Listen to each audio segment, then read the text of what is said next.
भारत और इजराइल के बीच प्रस्तावित फ्री ट्रेड एग्रीमेंट यानी एफटीए को लेकर बातचीत लगातार आगे बढ़ रही है। नई दिल्ली में 20 से 23 जुलाई के बीच दोनों देशों के अधिकारियों के बीच दूसरे दौर की वार्ता हुई, जिसमें कई बड़े मुद्दों पर विस्तार से चर्चा की गई। दोनों पक्षों ने बातचीत को सकारात्मक और रचनात्मक बताया है और इस बात पर सहमति जताई है कि जल्द से जल्द एक ऐसा समझौता तैयार किया जाए जिससे दोनों देशों को बराबर का फायदा मिल सके।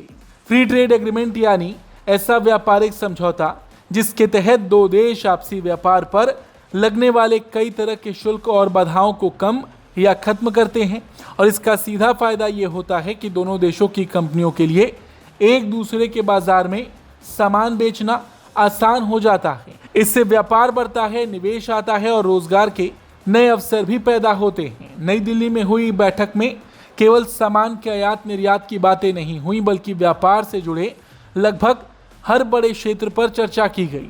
इनमें वस्तुओं और सेवाओं का व्यापार, रूल्स ऑफ ओरिजिन यानी किसी उत्पाद की वास्तविक उत्पत्ति तय करने के नियम, कस्टम प्रक्रिया को आसान बनाना, ट्रेड फैसिलिटेशन, आईपीआर, डिजिटल व्यापार, तकनीकी मानक और खाद्य एवं कृषि उत्पादों से जुड़े स्वास्थ्य मानकों जैसे विषय शामिल रहे। इन सभी मुद्दों पर दोनों पक्षों के विशेषज्ञ ने विस्तार से चर्चा की ताकि जहां मतभेद हैं उन्हें कम किया जा सके। भारत सरकार के वाणिज्य मंत्रालय का कहना है कि भारत और इजराइल कई क्षेत्रों में एक दूसरे के पूरक हैं। भारत के पास बड़ा बाजार है, मजबूत मैन्युफैक्चरिंग क्षमता और कुशल मानव संसाधन है, जबकि इजराइल कृषि तकनीक, रक्षा, साइबर सुरक्षा, आर्टिफिशियल इंटेलिजेंस, हेल्थ टेक और इनोवेशन के क्षेत्र में दुनिया के सबसे बड़े देशों में शामिल हैं। ऐसे में ये समझौता दोनों देशों की अर्थव्यवस्था को नई गति दे सकता है। बैठक के दौरान भारत की ओर से मुख्य वार्ताकार और वाणिज्य विभाग के अतिरिक्त सचिव अजय भादु ने कहा कि भारत एक व्यापक और संतुलित समझौता चाहता है जिससे दोनों देशों के व्यापारिक संबंध और मजबूत हों। वहीं इजराइल की मुख्य वार्ताकार यिफात अलोन ने पहले दौर की तुलना में हुई प्रगति पर संतोष जताया और कहा कि अब बातचीत को तेजी से आगे बढ़ाने की जरूरत है। आपको बता दें, ये वार्ता नवंबर 2025 में हस्ताक्षरित टर्म्स ऑफ रेफरेंस के आधार पर हो रही है। इसी दस्तावेज में तय किया गया था कि किन किन क्षेत्रों पर बातचीत होगी और समझौते का ढांचा क्या होगा। यानी अब दोनों देश उसी तय रोड मैप के अनुसार आगे बढ़ रहे हैं।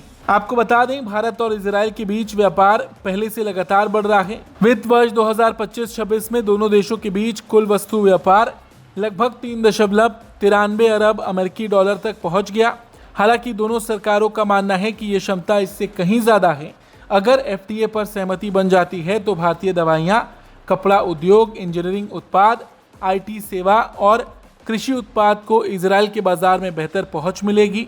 वहीं इजराइल की हाईटेक कंपनियां, रक्षा उद्योग, मेडिकल उपकरण और कृषि तकनीक को भारत में बड़े अवसर मिल सकते हैं। हाल के वर्षों में पीएम मोदी और नेतन्याहू ने भी कई बार इस बात पर जोर दिया है कि दोनों देशों के आर्थिक रिश्तों को रक्षा सहयोग जितनी ही मजबूती दी जानी चाहिए और इसी सोच के तहत अब एफटीए को जल्द अंतिम रूप देने की कोशिश तेज हो गई है।